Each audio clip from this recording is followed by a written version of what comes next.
Shalom, giving all praises to the Heavenly Father Yahweh, Bahasham, Yahweh Shai, Bahasham, Rachahakwarash. Double honors to the apostles, bishops, elders at Great Millstone who rule well. Peace and salutations as always to the elect.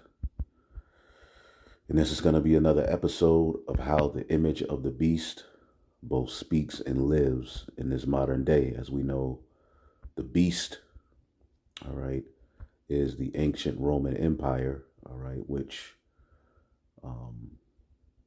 had a wound, all right, and the deadly wound was healed, starting at the Renaissance. The Renaissance period, brought back, the image of the Western Roman Empire that fell, that was ran by the Edomites.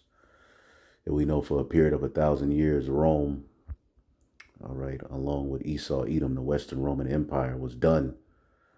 And the Renaissance period around the late 13, early 1400s brought about,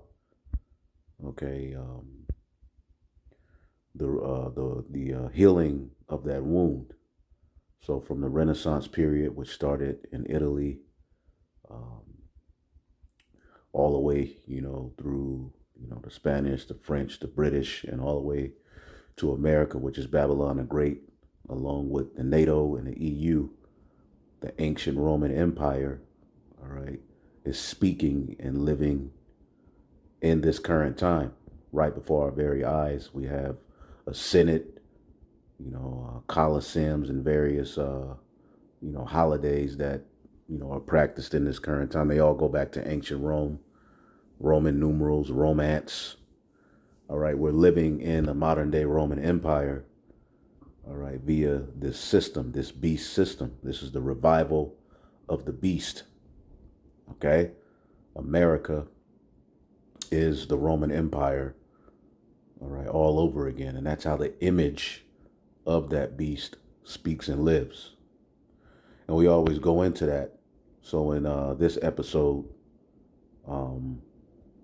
I want to go into the history of social media, as I was sent an article, which we'll go into that article.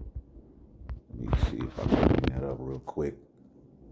All right, Cicero's Web, how social media was born in ancient Rome. And we know social media is a big part of how this empire runs, big part of this age, all right? And in our minds, that's something new and modern, but what does the scripture say? As we'll get, there's nothing new under the sun. So we'll tap into a little bit of this article, and I'll leave it in the description, Lord willing.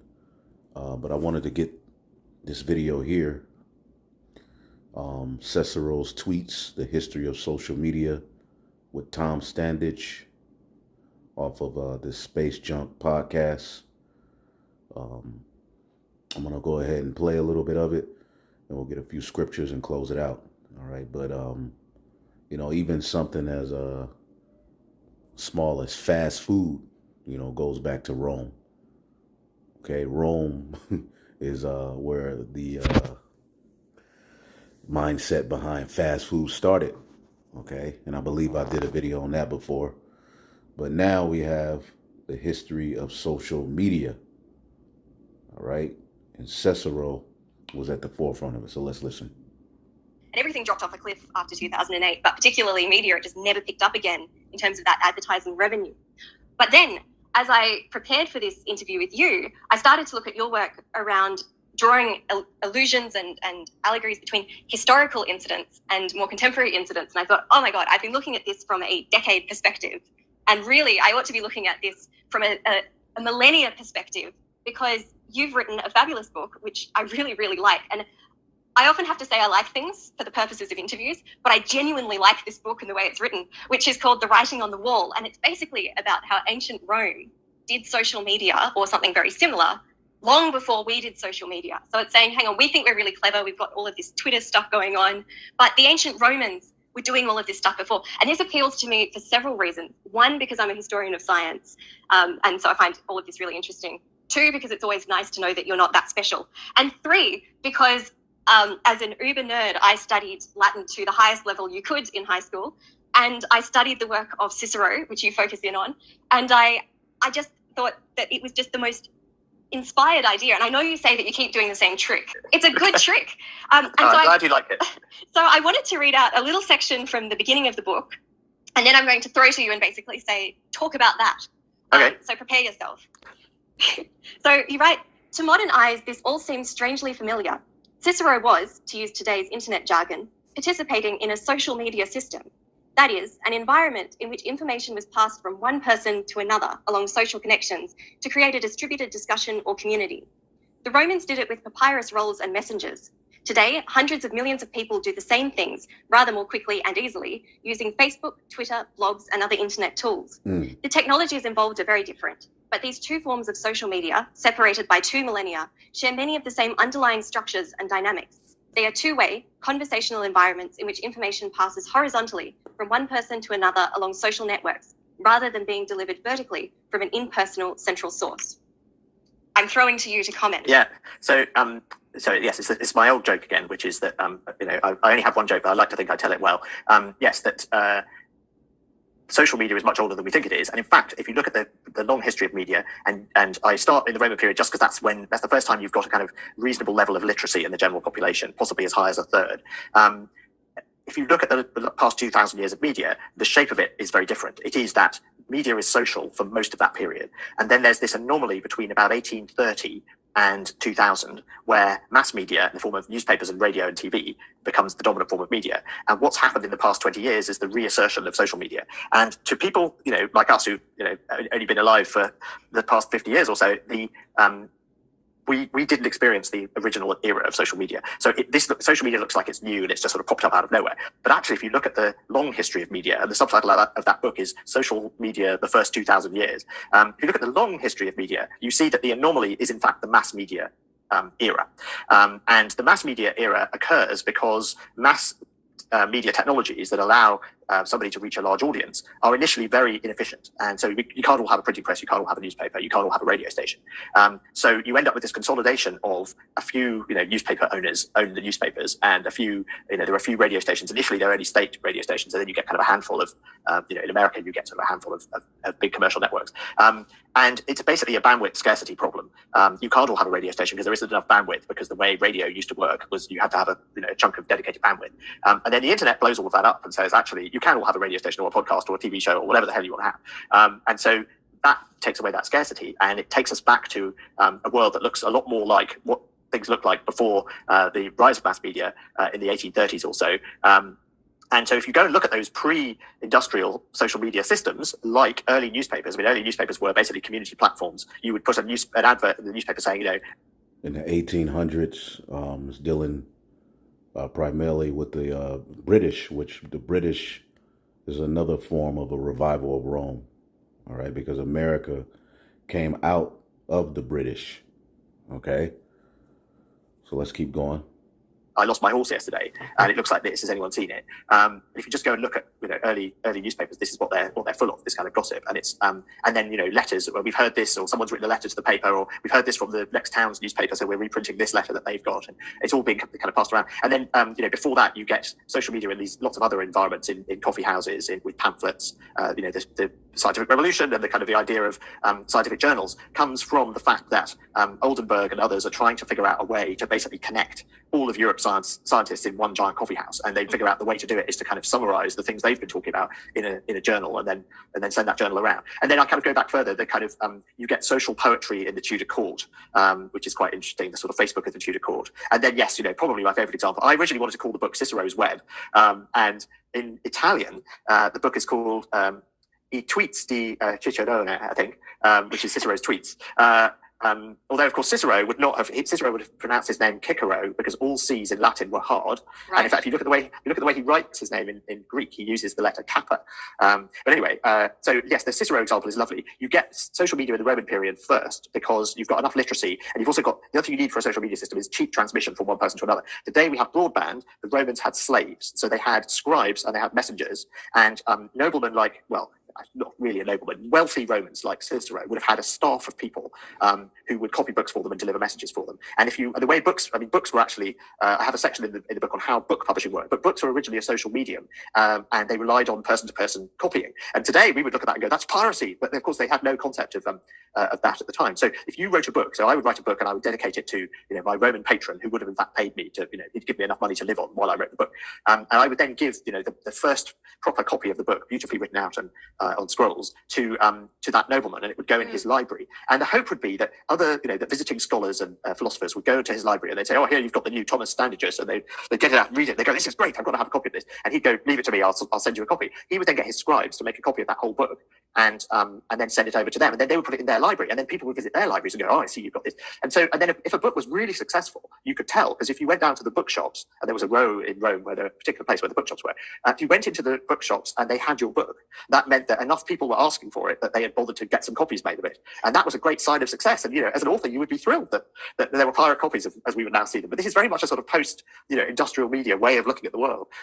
You actually wanted your books to be passed around as much as possible. In fact, Galen, the great Roman physician, he's doctor in chief to the emperor Marcus Aurelius, and he's in another one of my books as well, because at one point he conducts the greatest wine tasting in history. The Romans often used wine as a medium for drugs, and so Galen, and the principle was the better the wine, the better the medicine. So Galen, And wine tasting is something that is big here in this world, in this empire.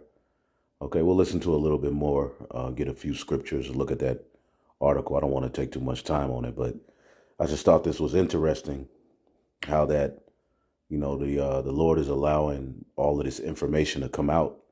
We're literally in Rome all over again in many ways, than just the Colosseum, shopping malls, fast food, the Senate, the way the government is ran, the military might, and all of that. Everything is so much more. Olympics, that whole Greco-Roman beast system is literally back here today. But as the scriptures say, the dragon, which is the Roman Empire, gave them their seat and authority. Okay, that's what gave this beast system its power. Okay, and that power is being used today to run this current world. All right. Goes, okay, takes it upon himself to go into the imperial wine cellars and find the best wine in the world. And he's like, he's working for the most powerful man in the world, the Emperor of Rome, at its absolute height. Anyway, so he goes and does this big vertical tasting and decides that a particular vintage of Falernian is the best wine to make medicine out of. But anyway, Galen had this problem that people were taking down notes in his lectures and then passing them off as books. And another thing you could do is, if you had a medical book that no one was buying, you would just change the title so that it said it was by Galen, and then people would buy it. So Galen was so annoyed about this that he would go to bookshops and he would go to the Galen section and see what they had, and then he'd say, I never wrote this, or this is somebody taking notes in my lecture and they've got all of these things wrong. So Galen actually wrote a book, and it's one of the books that survives of Galen's, and it's, I think, but anyway, he wrote this book, which was basically a list of all the books that he'd written, so you could tell which ones weren't by him. So it was like a list of the genuine works by Galen. These analogies, I think, they reveal both the similarities between those different media systems, but also it's another way of us looking at our own systems. It makes us realize that the idea of copyright, the idea of piracy, and in fact, in video games, there's what used to be called the Chinese model, which is a model where you give the game away and then you charge for the in-game add-ons. This is now a very, very popular model. But one of the reasons it emerged was that in China, it was a response to massive. All right, and you can keep watching this video. I mean, he goes into some more stuff. But here's the article. Okay, Cicero's Web, How Social Media Was Born in Ancient Rome. We've already seen that modern social media came from a long lineage of primitive predecessors from the Floreglia of the Middle Ages, or the whatever, which predated Tumblr by half of a millennium, all right, to Voltaire's Republic of Letters, the Facebook of its day, okay, to Edison's clear early viral cat videos, to Felix Finian's analog Twitter of early 20th century France, which France, all right, was also, that's one of the seven heads, okay? The Spanish, the French, and the British, all right, in America was born, 13 colonies was born out of the British. So all of these empires, held to this, and I'm gonna look up some of these other little um, happenings they're naming, but it says, but it turns out that social media originated even earlier than that in ancient Rome. All right. In the writing on the wall, social media, the first 2,000 years, public library. All right. History whisperer Tom Standage takes us, and that's that guy in that video, takes us to task with debunking our, all right, presentism bias by tracing the surprising.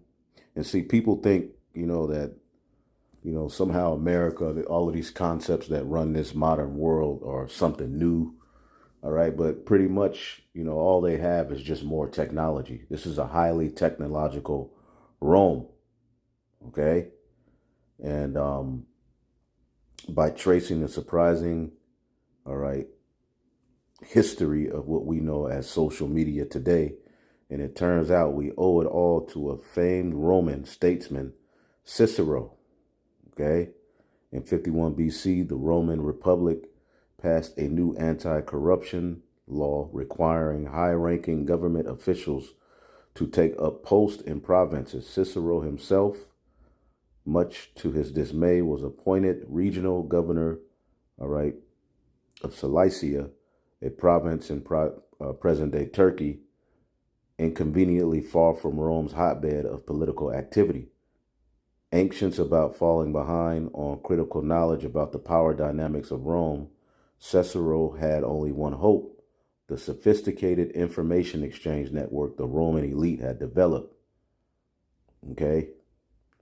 Stangic explains at a time where there were no printing presses and no paper, instead, information circulated through the exchange of letters and other documents which were copied, commented on, all right, and shared with others in the form of papyrus rolls.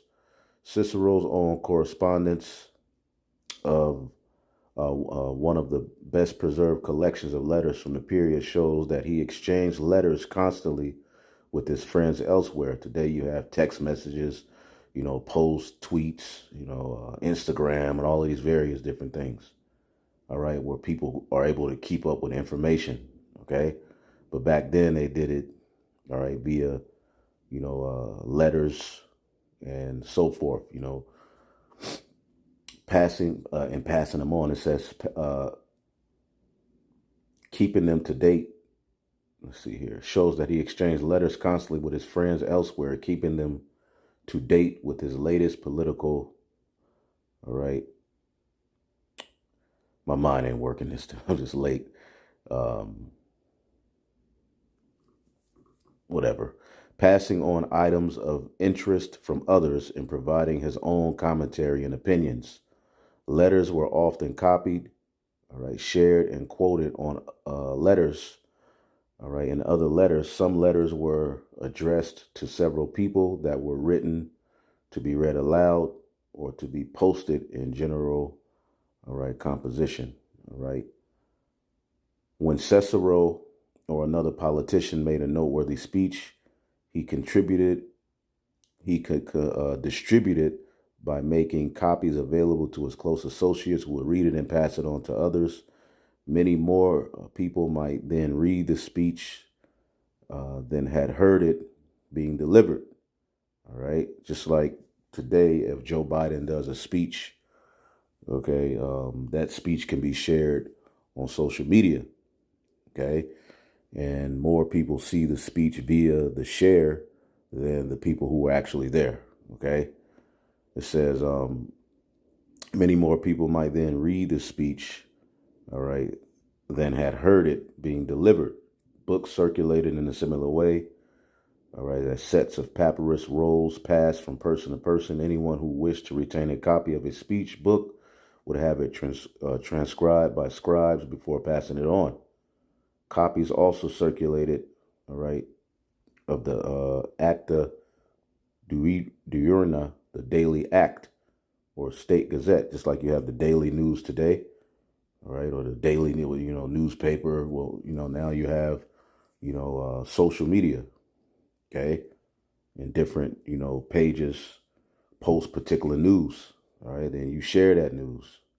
The original, which was posted on a board in the forum in Rome each day, and contains summaries of political debates, proposals for new laws, all right, announcement of births, deaths, all right, the dates of public holidays and other, all right, official information as he departed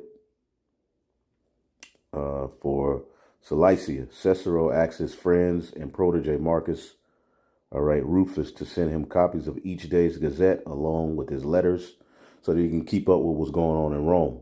All right. This would be just a part of Cicero's information supply. Others will write, many will bring me news. All right. Much too will reach me, even in the way of rumor.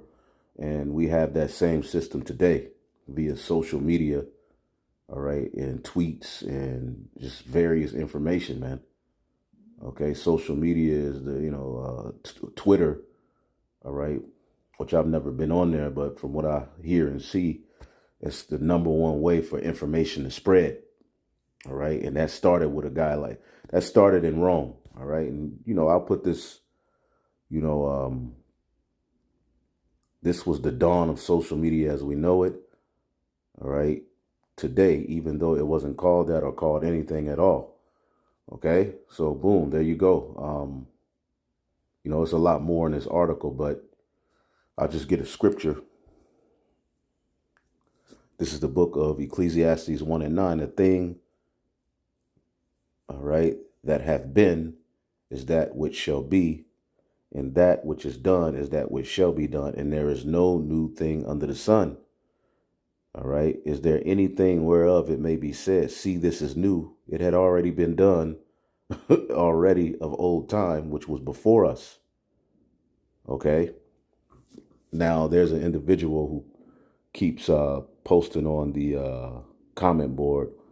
All right. Well, the mark of the beast, all right, is nothing new.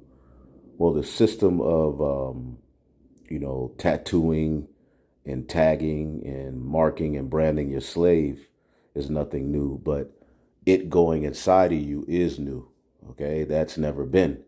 All right. An actual device to track you under your skin is new, but the concept of branding and marking your slave is not new. That actually goes back to Egypt, okay, and Rome, and the Greeks and the Romans picked up on that system of branding and marking your slaves and subjects, okay, or that being a way of them paying homage or submitting to a god. All right, today's version of that will be the charagma, which is John the Revelator described that in Revelation, the 13th chapter. So the system of, branding or marking a slave is not new. All right. But what John the Revelator saw was a modern digitized version of, all right, that system. All right. The charagma. All right. Which stigma is the Latin way of saying tattoo. All right. And chai stigma is pretty much a branding or a mark you will put on your body in dedication to another god. So there's nothing new. The Colosseum we see, the Senate, there's nothing new.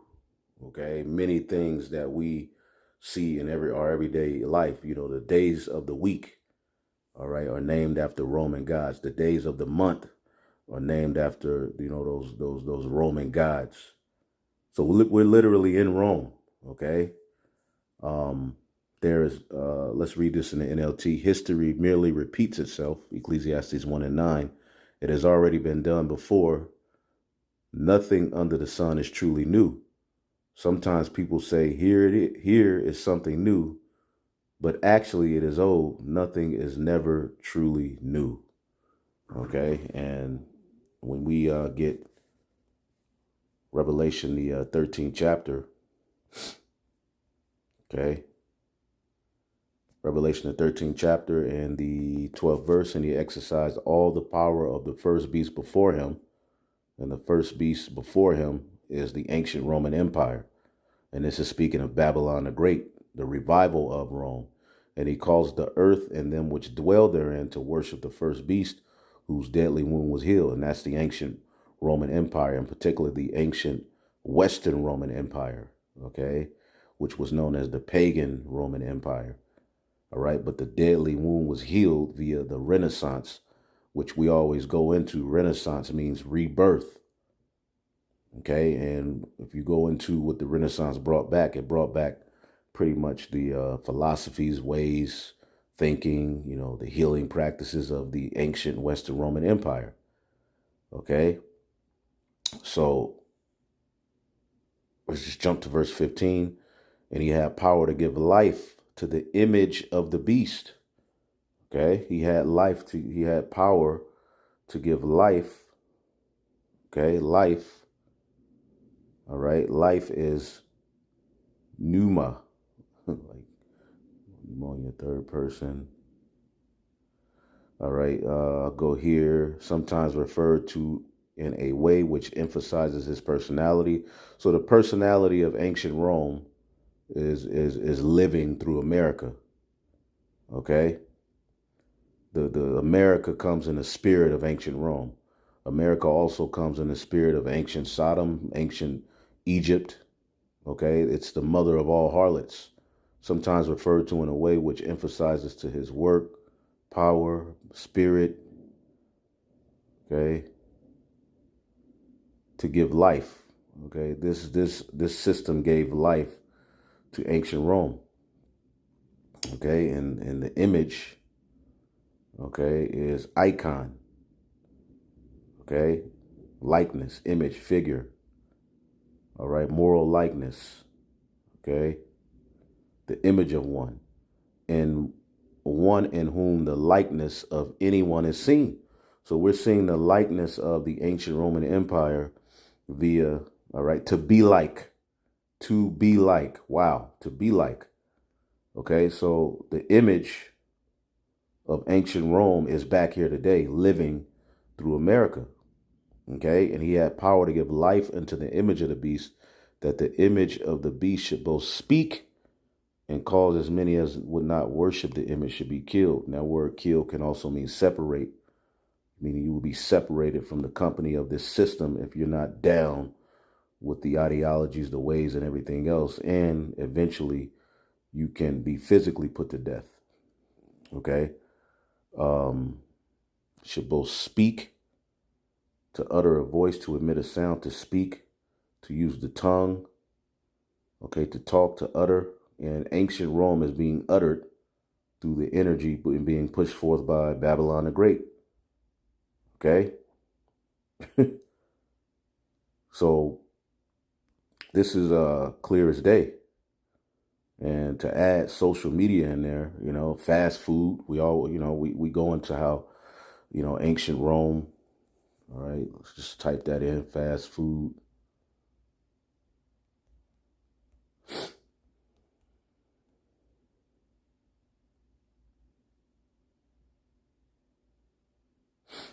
One second. Boom. Fast food joints existed in ancient Rome. Okay, see that? And it was called the third, or this is the name of it. I can't pronounce it. Whew. The thermopolium, the fast food of ancient Rome. The thermopolium was the place of refreshment in ancient Rome, a sort of snack bar where drinks and hot food were served at that time. In fact, like today, it was not unusual to have lunch outside of the house. The name has a Greek origin because, again, it's the Greco-Roman Empire, but Rome gave them the majority of their power. All right, means hot shop or hot things. Since the term appears very rarely, in fact, the word yada, yada, yada. You can look this up. I'm not about to get all into it because I've done lessons on it before, but, this is very intriguing. Again, there's nothing new under the sun, as it says in the book of Ecclesiastes 1. We'll see if we can get a quick precept off of that. Oh, boy. Give me 1 second here. Yep, Ecclesiastes 1:9. See what the precept says. Ecclesiastes 3 and 15. That thing which has been is now, and that which has already been, and God required that which is past. Yeah. That's pretty much it. So yeah. All right. I just wanted to tap into that, and hopefully you brothers and sisters will edify, man. On to the next. Shalom.